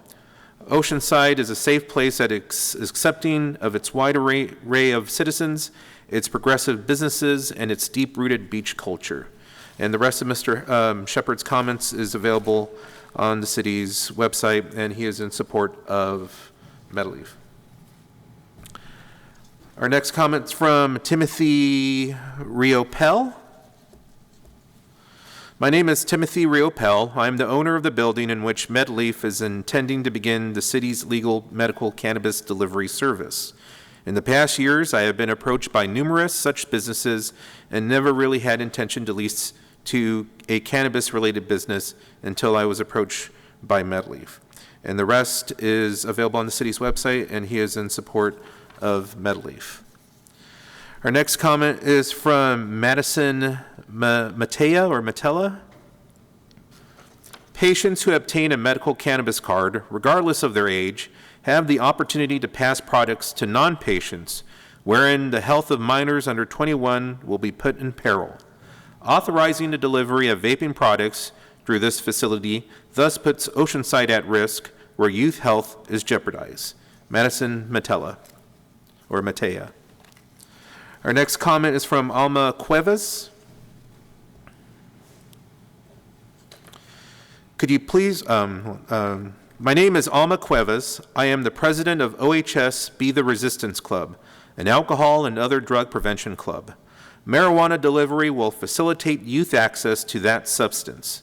Youth vaping is a really problem in our community, and allowing delivery of vaping products will only make it worse. Our next comment is from Emerald Lowe. My name is Emerald Lowe, and I'm a proud Oceanside resident. I support MedLeaf delivery coming to Oceanside. I've known Karen Tomlinson for some time now and can share that my interactions with her have been nothing short of positive. Anyone that has spoken to Karen would easily agree that she is passionate for all the right reasons. And Emerald Lowe's comments will be available on the city's website, and she is in support of MedLeaf. Our next one is from Michelle Gomez. My name is Michelle Gomez, and I am a proud Oceanside resident. I support MedLeaf delivery coming to Oceanside and look forward to the opportunities and enrichment they can bring to our community. Safe and reliable access is imperative for patients, and delivery is a great option. Our next comments are from Ryan Fletcher. Though it's not possible to show NCPC's video of this year's 420 Remix PSA contest winners, we hope you will view them on our website. The quotes from the students present an important perspective that adult decision makers should keep in mind about how marijuana is impacting young people. And the rest of Rhiannon Fletcher's comments will be on the website, and it looks like they are against MedLeaf. Our next comments are from Erica Leary. The current crisis is bringing attention to public health and causing us to gain a new perspective, shift priorities, and take action for the common good. Please reconsider permitting smoking and vaping products. A CUP grants you authority to impose conditions.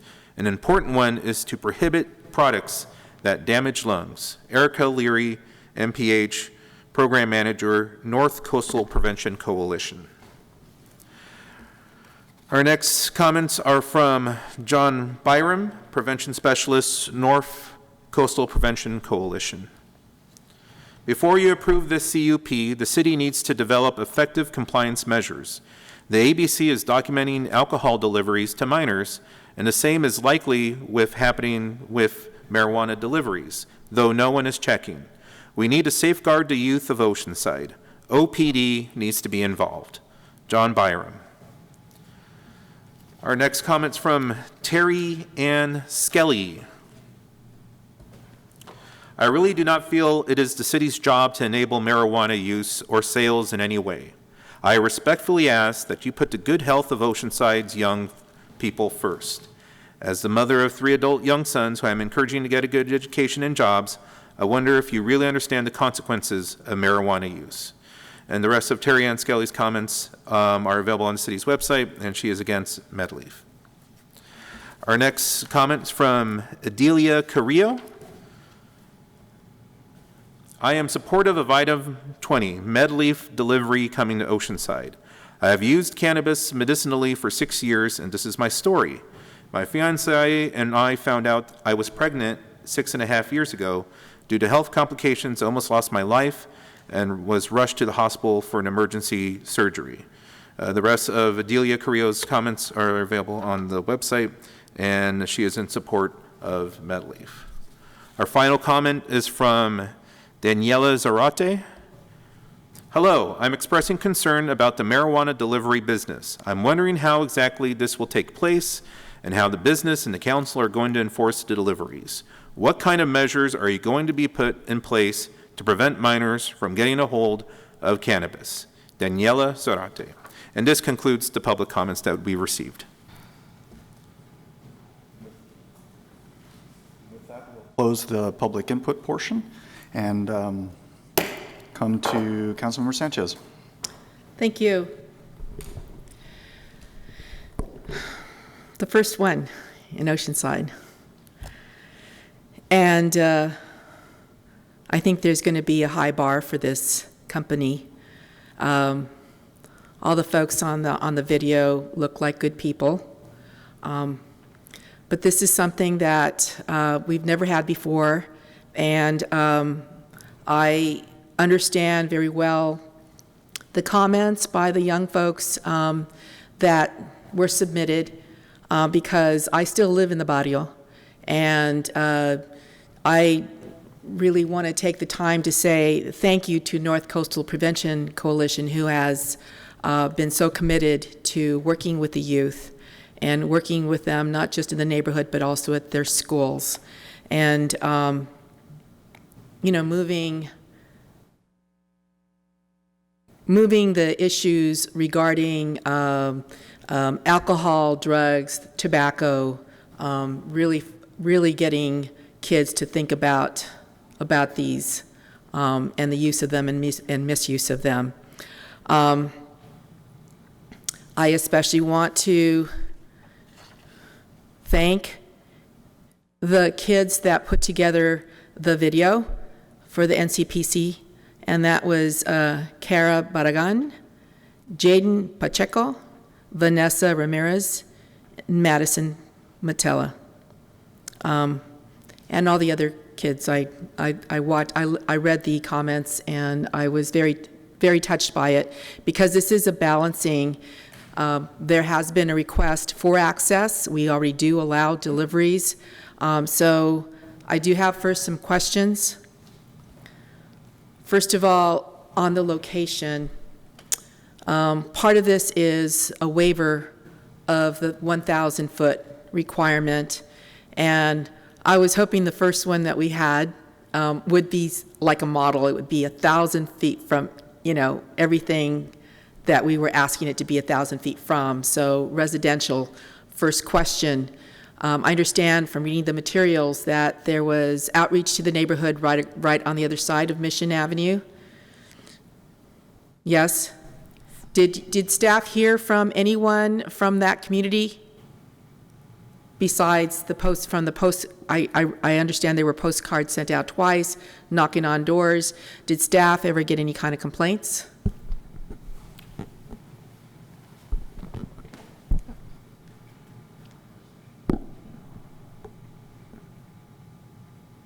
This is on my time.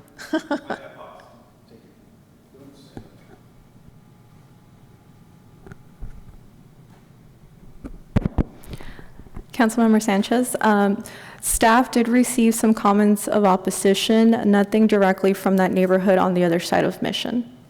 Okay, so you were talking about the 3 comments that were made at the Planning Commission, or are you talking about additional comments through the process? That would be comments received during the period that the application was in review and during the Planning Commission hearing. Okay, and you're telling me that none were from the neighborhood right across the street? There was not from the neighborhood across Mission Avenue, correct? Okay, thank you. Conditional use permit. Usually they run with the land. And I have some concerns about that because it is a first one. We have 2 licenses, right? So this is one of 2 going forward. And I understand from the conditions, condition is specifically condition 33, that this could be called for review by the Planning Commission if complaints are filed and verified as valid by the Code Enforcement Office and or the Police Department. So is there a way of not letting it run with the land, like if they decide to sell it? Mayor and Council, I was mindful of that concern when I drafted these ordinances, and we went through that, task force and public process, because CUPs do run with the land, and no, there's no way to prevent that. But we also wrote a separate permit requirement in the city code, the local license, and the local license does not run with the land. So in order to maintain a valid CUP, you have to have a valid local license, and that local license has to be renewed on an annual basis. Okay. So there's really 2 checks right here. One is if there are complaints made, that can be reviewed on the CUP through the Planning Commission, but also the local license has to be renewed annually, and the required findings for that renewal are the same findings to approve it in the first place. Okay, so I saw that they would have to get a state license annually, so we also have to have a business, local business, City of Oceanside business license. No, ma'am, a sorry. business license, yes, but also a local license specific for medical cannabis Okay. facilities.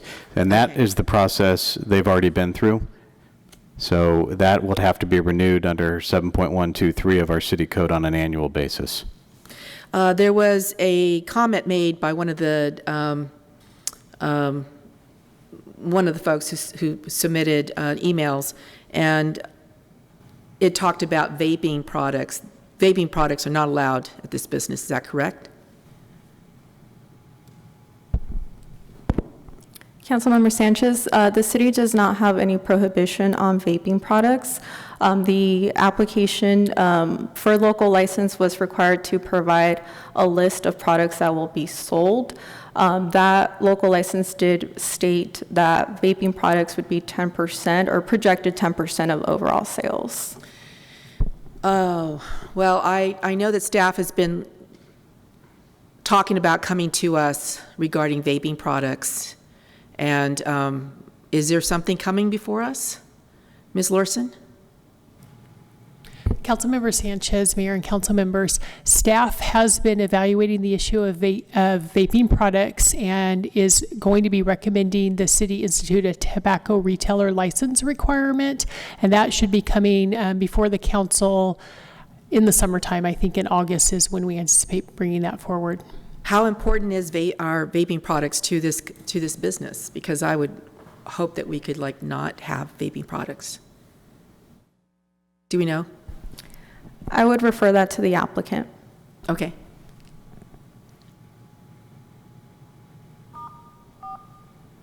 The presenter has allowed participants to unmute themselves. Is the applicant there?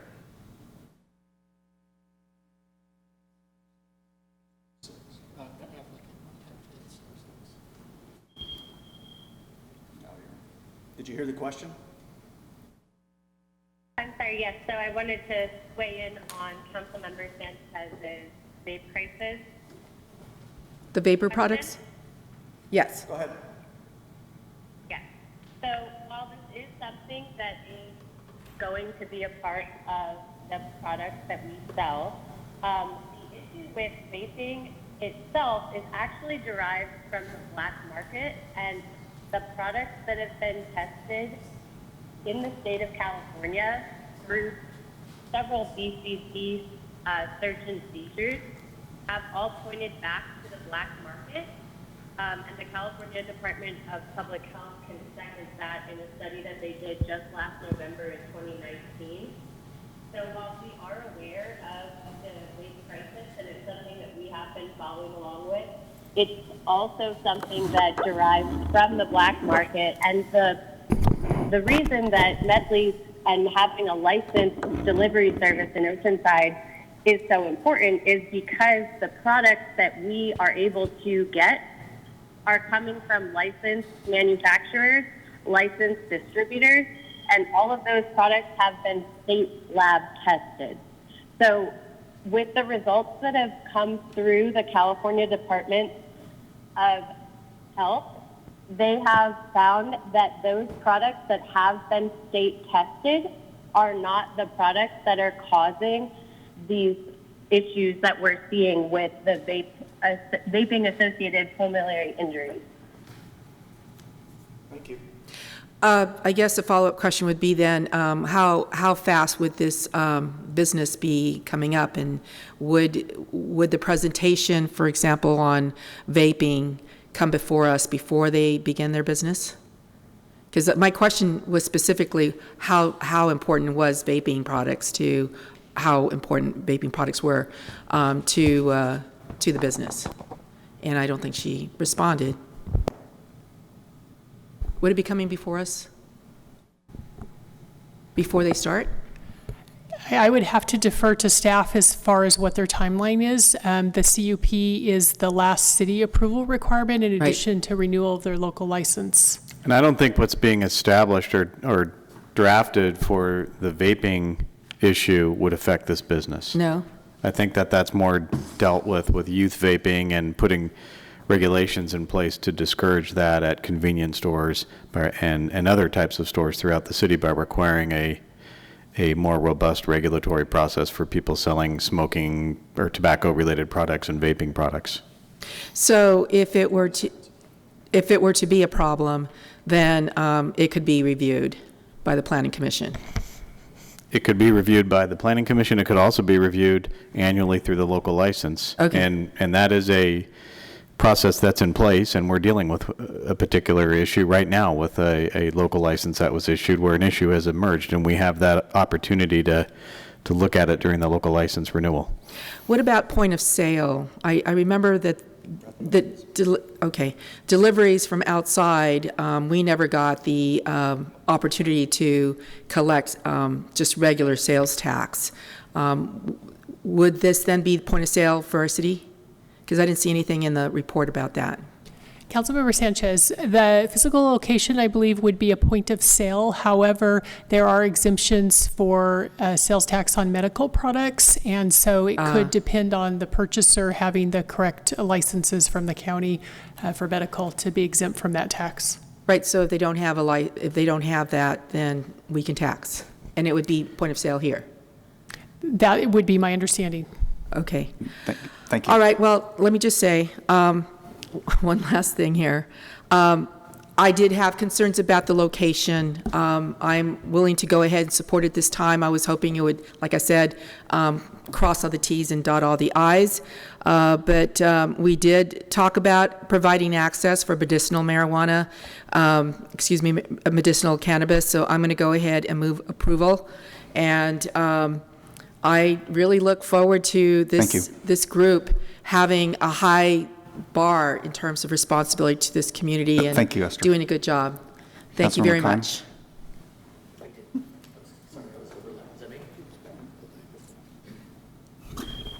I think I just have a couple quick questions for staff, and I think my concerns are with the CUP and doing an effective job enforcing the conditions and staying with it. Just in my experience, I've seen sometimes CUPs become optional for the business operators, and it's much harder to... The presenter has muted the audience. It's sometimes it's much harder to take a CUP away or revoke a CUP than it is to give one out. So I have those concerns. And, one of the ways that we have successfully regulated alcohol establishments, whether they're bars or liquor stores, is different police operations, shoulder tap and things like that. I mean, is that something that we could do with this business to ensure they're complying? Certainly, Councilmember Keim, Mayor and council members. The police department, I'm sure, will be closely monitoring this location and making sure that they are adhering to their security plan and all of the conditions that they are subject to. And I'm sure that could include undercover type operations to monitor compliance. Okay, again, this and this being our first one, it's going to be important to see how they operate, if they are encouraging or if they're allowing this to be obtained by underage kids. That say, when you talk to some of our high school officers, that's one of the big problems right now is vaping in high school. So when you have vaping marijuana cartridges and that can be abused, it would be important to keep track of this and then to make sure they're following all of their conditions. And if they're not, then we're very prompt in addressing that. Thank you. Is that a second?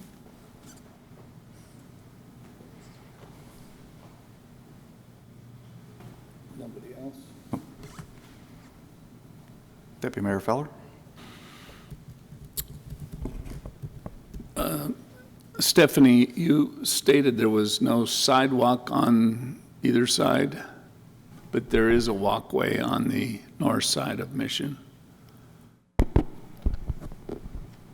A pedestrian walkway or a actual sidewalk? A pedestrian walkway runs up to the top. Staff was looking at specific sidewalk access from... There is none until you're down by the bus stop. So, but I just wanted to make sure that that you were aware.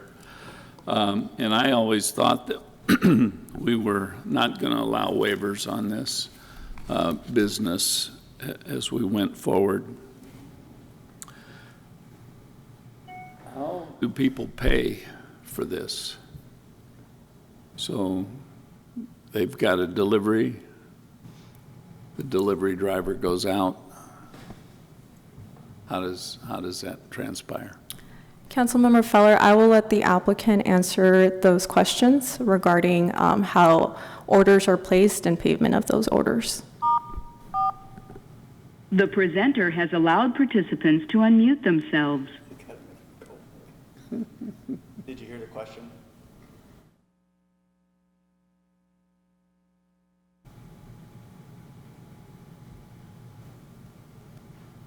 Hi, yes, I'd like to address Councilman Feller's question. I would just also like to request that that question be repeated. How do people pay? Okay, yes. So there are cash handling policies and procedures that will be in place. And then in addition to that, there are also card services being offered by cannabis financial institutions within the state of California. Thank you. I think we're opening up to somewhat a little bit of abuse. I think I'm not satisfied that the waiver is justified.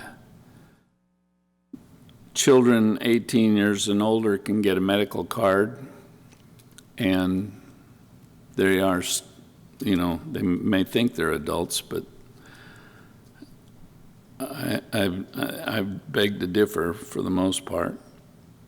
So they can get this medical marijuana card, and they'll be the life of the party if they can get these deliveries done, and we'll be using, whether it's cash or a credit card with a certain bank. I feel like we're going down a bad road. I think I speak, you know, when it's 175 feet across the way and it's supposed to be 1,000, I think that's not really following that rule, so they need the waiver if that's going to happen. I'm going to just say that I speak for my 22 grandchildren, 3 great-grandchildren, 34 people just in my family, and hundreds and hundreds of parents and children that have no wish to be involved with marijuana. If they're offering vaping devices to go along with this, it's just one more tool for children to be subject to what I would consider opportunity for abuse. So I absolutely am horrified that we're going down this path. It just doesn't seem right in this community, and there's no sales tax. I don't see the financial benefit in any way, shape, or form, and I think it's just the tip of the iceberg for the possibility of abuse going down the road with whether you're a medical user or this. It won't take long before recreational use will be trying to do the same thing. Thank you. Councilmember Rodriguez, are you going to have a question for them? No. Here we go again. The presenter has muted the audience.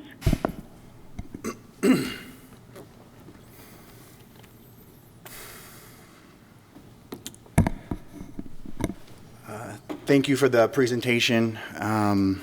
Provided a lot of information. It's pretty overwhelming, the amount of work and energy and time from city staff, the consultants, all the way through the applicant have put into this first medical cannabis facility in the form of delivery. And so I think that it has been thoroughly vetted. I believe that the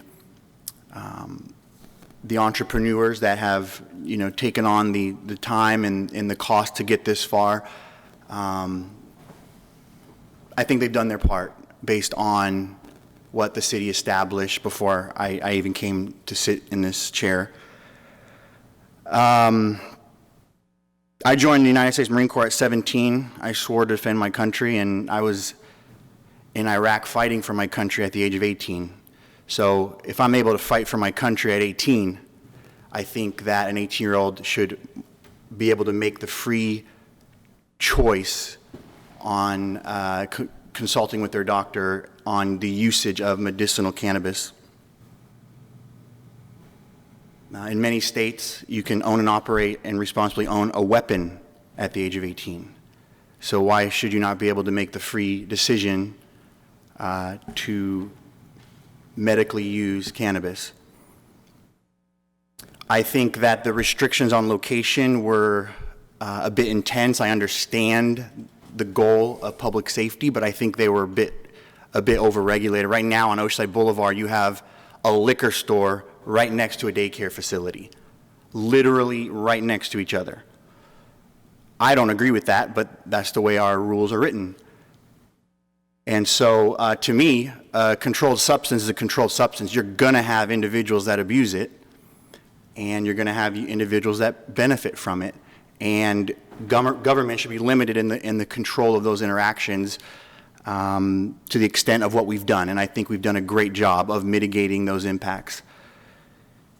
And so I think that if anyone was going to facilitate this first opening, I think that the team from MedLeaf has done an outstanding job. I look forward to them showing the example of their efforts and what we're looking for in our city.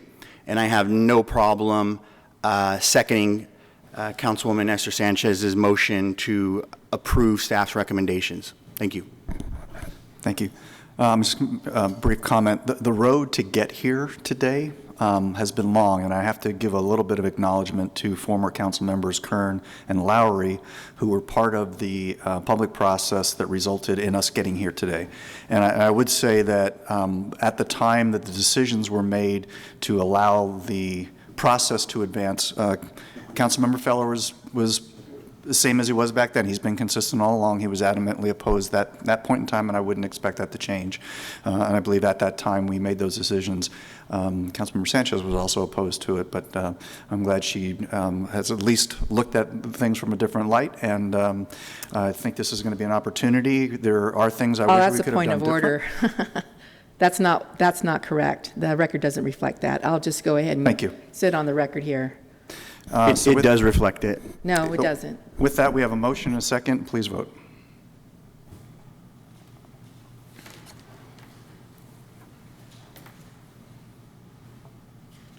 Motion approved, 4-1. Feller, no. Do we have Colleen for 21? With that, we'll go to item 21, which is adoption of a resolution approving additional solid waste service options. And I will open the public hearing and start with disclosures. Staff and a couple of public. Staff and public. Staff and a few phone calls from two business owners.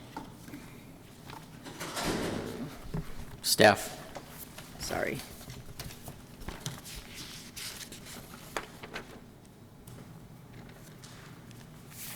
Oh, staff.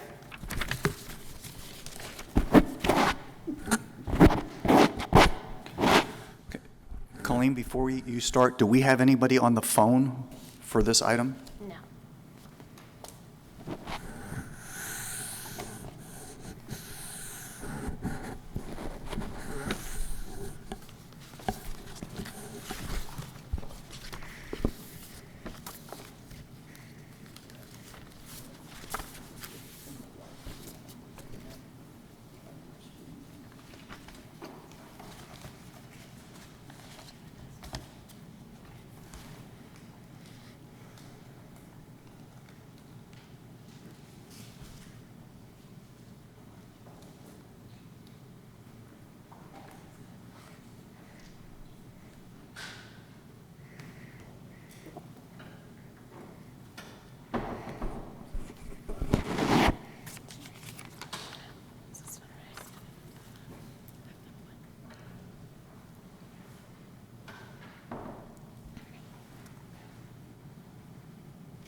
Good evening, Honorable Mayor and City Council.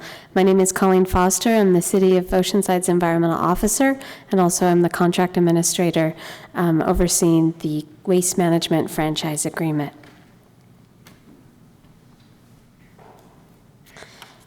City staff is requesting approval of a resolution to provide for additional commercial solid waste service options and corresponding solid waste rates, and to direct staff to implement these user rates.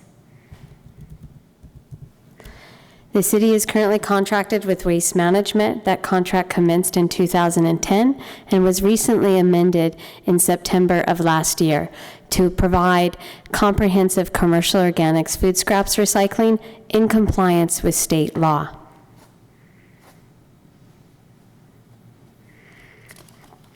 The city's contract amendment with Waste Management provides for the rollout of commercial food scraps recycling to all commercial customers, with the outreach and technical assistance phase beginning January of this year to help customers right-size their services, incorporate food scraps recycling, comply with state law, and to also realize cost savings through the new program. The delivery of the food scraps carts was set to actually begin on March 16th, the day COVID hit our region significantly. As a result, we immediately delayed the delivery of the food scraps carts and plan to implement the delivery of the program pending COVID-related orders and the resume of business operations for our customers. During the initial outreach phase in which city staff and Waste Management Zero Waste Technical Assistance Team visited the majority of our commercial customers, it was identified that several service options were needed to help customers not only save on the new program, but to also help customers with space constraints. As a result, Waste Management requested approval of additional service options as outlined in the resolution. The service options that we are recommending include the addition of a 96-gallon trash cart option. This really basically helps businesses, especially restaurants that have implemented the new recycling program, the organics program, and no longer need a large bin. Instead, can utilize a smaller cart option, which is why we are asking for the addition of this service. The other service option that we are recommending approval on is to provide for increased service frequency to the 64-gallon food scrap carts. While we were out working with our businesses, we found that many businesses were limited on space. Businesses were interested in having these services but did not have the space to store large bins and would like additional service options throughout the week. And lastly, we are recommending approval of a haul rate for a 10-yard compactor roll-off for food scraps to the core facility. We have a couple large customers that utilize roll-off services and would like to utilize roll-off services for food scraps recycling. All of these rates do not exceed council-approved rates as established in the contract amendment and have already been administered and offered to our customers through our agreement. This resolution just ratifies these services and rates. This slide identifies the additional service options being proposed, as well as the corresponding rates. Again, nothing exceeds the current rate adjustments. Additionally, these rates and service options provide opportunities for cost savings and saving of space. Only a select number of commercial customers will actually be impacted or utilize these service options. So as a result, staff anticipates that revenues will match expenditures, resulting in a zero budget change, and that new rates will be included in the 2021 budget for Solid Waste and Recycling Administration.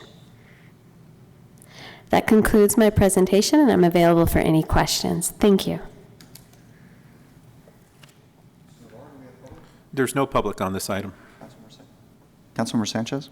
Thank you. I want to thank staff for working with the businesses to come up with some savings and some options. Thank you very much. Question, has the state formally provided additional time for compliance? I know that we're behind.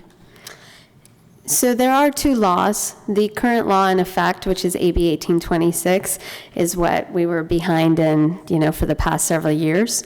So this contract amendment brings us to that compliance. And that law in particular, there's no enforcement penalties or anything of that nature. So there's no issue with the state in regards to the delay of the rollout of this program. SB 1383, which is the comprehensive state law that recently passed, goes into effect in 2022, and penalties will not be imposed until 2024. And that's for basically the mandate of residential food scrap recycling services. Right. Okay, thank you. We'll move adoption of the resolution. Thank you. I'll second that. We have a motion and a second. Please vote. Oh. Daydreaming. I do have a couple of questions. What commercial customers aren't impacted? Deputy Mayor Feller, if I understand your question, the type of, so these two service options are for some very rare cases. Basically, when we're out there in the field, we have a new zero waste restaurant, and they're utilizing the recycling services and benefit from the new food scrap services. They no longer needed their landfill bin. They only need a small cart. The haul rate impacts a few of our largest customers, and basically they have roll-off for trash service, and the majority of the materials in those roll-offs are actually food scraps. So they wanted a service option that would be for roll-offs and food scraps recycling. Okay, so I'm just going to say where I'm going here. Okay. It's Graham Fraser. Yes. He has a very respectable, large building that is only an office building. There is nothing but offices there. How do they how do they need food scrap recycling? Okay. And how do you save it up for a month or 2 years or what? Because it can't be more than a piece of sandwich or half a bag of chips or something like that. Deputy Mayor Feller and Council, excellent question. So essentially the current state laws mandate the diversion of all food scraps. Our program not only provides for food scrap recycling, it also provides for food soiled paper, cardboard, other recyclable materials. When you look at the waste stream, even in an office environment, the majority of landfill materials generated would actually now fall within the food scraps recycling program. So in regards to that customer that you're talking about, with his current service levels, he does have fairly significant landfill service, and when you do a waste dive into those types of services, you do find that a large portion of those services could actually be moved over to the food scrap bin. And the good thing about our contract amendment is we were provided extremely competitive rates. So the way that our full rates are set up is that trash service is the most costly service out there. So food scrap recycling, organics recycling is set at 75% of the trash, and recycling is set at 75% of the trash. So even for a customer of an office building, we're able to work with them to right-size services and ensure cost savings, and to mitigate kind of the impact to that customer. So it does apply to restaurants, but it does also apply to other offices and buildings. All the more reason to have trash to energy, where all you're doing is taking something the size of a chair when it's a dumpster full. So I'm not sure, even though I worked in the industry, I would think that we would ever be to this point. Maybe for restaurants and grocery stores and places that, but not office buildings. So.